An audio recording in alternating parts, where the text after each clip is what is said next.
Hi, I'm Carson. I'm Jordan. Welcome to Take Two, and today we're going to be talking about the latest movie no one will see, Hunt for the Wilderpeople. Ricky, this is Hick. You can call him Uncle if you like. I can't. Lola told me to tell you that you should give me something to do. Is there anything you want me to do? Yeah. Leave me alone.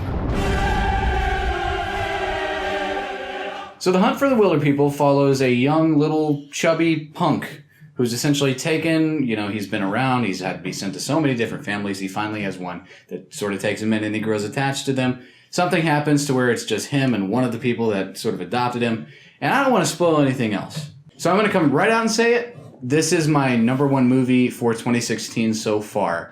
Like, no holds barred. I'm going to defend that, at least for the time being. This is my number one. Yeah, this movie is pretty fantastic. I would agree that it's up there for me. It's probably my number two for the year. I'm going to hold off on saying what my other ones are because I want to wait till the end of the year to really kind of discuss that.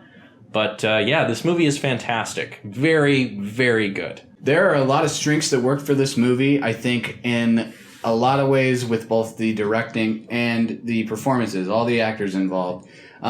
So our main lead here, I guess, is a kid that I don't know if he's been in anything else. I don't think he has. I think this is his first movie, and he knocks it out of the park. A lot of things, when you have child actors, you say they're good for a child actor. He felt like an actor. Yeah, he was did. Very natural. He carried a lot of weight in this movie. Definitely. He had a lot weighing down on his shoulders to make the movie work as well as it does. And I think he was great. I think so too. He was funny. He didn't really have that child actor delivery where he's like... He had great line delivery, especially with the jokes. Yeah, and I gotta say, man, he might be the best part of the movie. I think so too. He steals the show. We also have Sam Neill, who isn't in much anymore, and he kind of fell off the radar. I think the last thing I saw him in was the RoboCop remake a couple years ago, which he was very forgettable in. This is his best role maybe since Jurassic Park. I think this is a fantastic career move for him. Yeah. Because, absolutely. you latch yourself onto a script and a film that's this good. Who knows? This might reboost his career, which I think would be great because he was fantastic in this film. Absolutely. I'm not huge into when characters are played as dumb or simple, but in this they do that, but it's not dumb or simple. He has a reason that he's the way he is. Yeah. He grows to like this character, this kid, but it's not overplayed. It's not unbelievable. All the circumstances fit together in, like a well-fitting puzzle piece. Yeah. It doesn't feel like someone's trying to force a piece that doesn't fit there in this way. And there's a lot of different elements that, as you move through this story, you learn more about who he is and, why they took in the little boy in the first place. Right. And it just feels really believable. There are a lot of supporting roles. Actually, not a lot, but there are a couple notable supporting roles in this that I thought were great. Notably, I don't know her name at all, but I'm sure she's done other stuff. She plays the child welfare official. She's hilarious in this. She's great in this movie. She has this, really stern attitude, but, also she's just biting off more than she can chew. I'll never stop running. Yeah, and I'll never stop chasing you. I'm relentless. I'm like the Terminator. I'm more like Terminator than you. I said it first, you're more like Sarah Connor. In the first movie, too, before she could do chin-ups. See, she plays this character in a way that I think a lot of other actresses given this role who have this same kind of look that she has, I don't think they would have played it the same way she did. Yeah. Like, for example, if you gave this role to someone like Melissa McCarthy, I don't think it would have had, as much resonance because she has this look about her on her face and the subtlety of her facial expressions.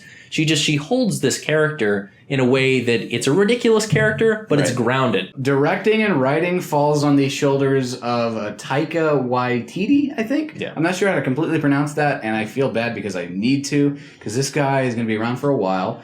He made a couple movies I haven't seen, like Boy, and a couple other things. He made What We Do in the Shadows, which is in my top 3 of last year. A fantastically funny, hilarious comedy. And now we have this, and he's moving on to do Thor 3, I think, next year. I think he both wrote and directed this, and I can't wait to see what else he does, because this movie, on his, the way he delivers it, is awesome. It's definitely nice to see someone kind of get the recognition that he's getting, Yeah. especially because he's going to be directing something like Thor 3, Yeah. which is, a big studio production rather than something that he's kind of funding through, Yeah. an indie campaign, basically. Which is fantastic. And I love seeing directors that are new to the field, but also know what they're doing and they have a passion for the craft. Yeah. Be able to move forward, especially making movies quality of this one. Yeah. I think What We Do in the Shadows got him on the radar that Sure. he needed to be on, because a lot of people saw that movie because of how good and hilarious it was. And this isn't as straight comedy as that. No. But the movie has a lot of heart in it. It's really good because not only is it funny, there's some great lines in this. You hungry? That's a silly question, isn't it? Look at you. It's also got the heart. Like we said, it's got the emotional punch to it. Something that I didn't necessarily expect when we walked into this. Something I walked out loving about it. Oh, yeah. I also like the way that this film was structured. It had this neat episodic, chapter thing going on. Yeah. That I think, Quentin Tarantino does a lot with his films. But it was just kind of nice because there's also this, allusion to books in this movie quite a few times. And this is an adaptation of a book. Yeah, and it has all of these, references to chapters in it. And it's just kind of a nice theme that pulls the movie together. Yeah. We said something in the movie to ourselves. I guess we were just thinking of it. But we were talking after we just walked out, and we thought the exact same thing. This movie is like a amalgamation. It's a love child. Yeah, of Wes Anderson and Edgar Wright, yeah, because you have the Edgar Wright editing with the quick, cut on dialogue with, it's Edgar Wright editing. But you also have the really, super...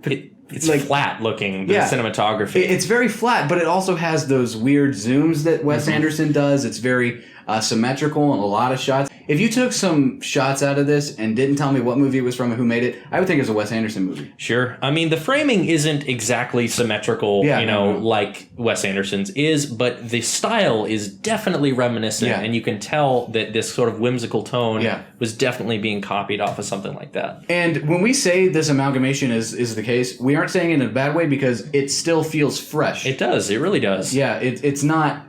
I'm ripping off these two directors. Yeah, it doesn't feel derivative at all. It feels like he's honoring that style in a weird way, even though they're not this legendary status yet. They're on their way, of course. But it's like an amalgamation of that, but also it has its own way of doing that. And it's hard to explain. I know it probably sounds weird, but you have to watch it. And unfortunately, you're not going to be able to if you don't look for it. Very rarely in a movie do I watch it and say, wow, they got some great locations to shoot this in. Every scene had a great location in this. I don't know if this was actually shot in New Zealand. I'm going to assume it was, but New Zealand has one of the most unique looks on film I think I've ever seen. I know you don't like the Lord of the Rings films. I don't not like Lord of the Rings. I'm not a fantasy guy. Right. But if you look even there at some of the locations where it's shot, you can see this, it's all, like you said before, it's ethereal. It feels, this like a place that doesn't exist. It's very interesting. Yeah. And in this, they utilize all those locations without making them too, ridiculous. Sure. There's the climax scene. It's not a spoiler, but it's on this flat plain. In other parts, they're in a forest, and it looks like a fucking jungle out in the middle of nowhere. And it's great. And I very rarely watch a movie and say, "Wow, that's a great shooting location." Yeah. But in this, I did. Very well done. For this one, we visited a little podunk theater in Louisville, about an hour and 15 minutes away. Yeah. And it sucks because this movie's not getting the release it deserves, and this is a whole other video. We could make a video essay on this. Yeah. The movie's not going to be released as widely as it deserves to be. Something like Nerve is out right now everywhere, but this is, you have to look for it. You have to seek it out. Yeah. And that's a shame because it's as good as we say. It's great. It's my number one movie of this year right now. And having to search that out kind of sucks, especially if you want to see it and you're in an area where it's either too far or you just not, nowhere near you at all. Yeah.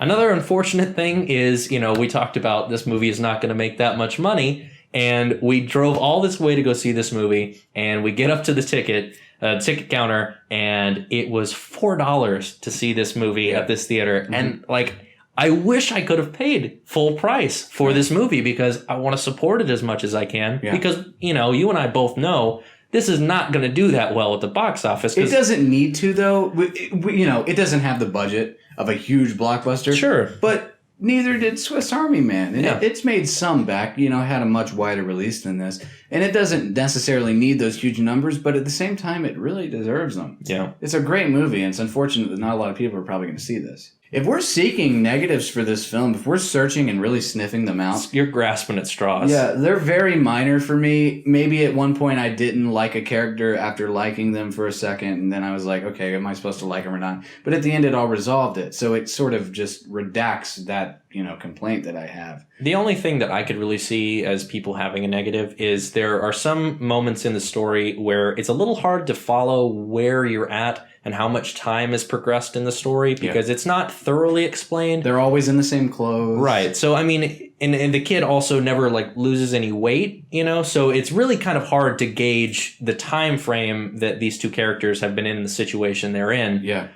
Which I could see some people saying as a negative, but, you know, the movie think doesn't need to hold your hand the whole time. It doesn't. And I actually think it explains it pretty well. You just have to listen for it. Sure. It's not that hard to follow if you're paying attention, which you should because this movie should have your attention. Okay, scores 9.5. Yeah. Actually, no, 9.75. 9.75? Yeah, I was going to give it a 9.5. The only thing that, you know, takes it from keeping a 10 is I didn't love it nearly as much as my number one this year. And you know how passionate I am about that movie. Yeah.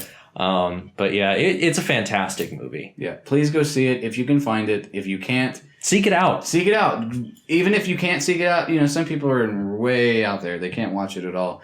If it comes to VOD, watch it. If you can buy it and you think that it's worth your time, buy it. Just make this movie money. It deserves it. So, if you like this review, please let us know by liking, commenting, subscribing. If you do so, choose.